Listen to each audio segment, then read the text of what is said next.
নমস্কার বন্ধুরা, আমি মানসী ব্লগ থেকে মানসী বলছি। আমি আমার ব্লগটা এখানেই শুরু করছি। সকালে চাটা সব খাওয়া হয়ে গেছে, সব কিছু কাজকর্ম হয়ে গেছে। এখন গেছিলাম বাজার করতে। এই যে বাজার থেকে এনেছি শশা, আমার গোপালের শশা। এই এনেছি একটা কুমড়ো বড়, 1 কিলো আছে এটা। এই যে ঢেঁড়স, আজকে শনিবার তো আজকে নিরামিষ রান্না করব। এই যে ঢেঁড়স কেটে নিয়েছি, ঢেঁড়স শস্য করব, খুব ভালো লাগে খেতে।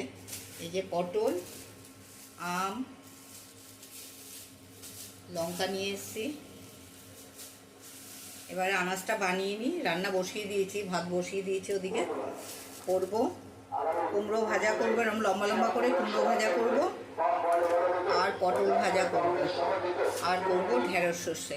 আর কিচ্ছু করবো না আজকে, নিরামিষ তো। আর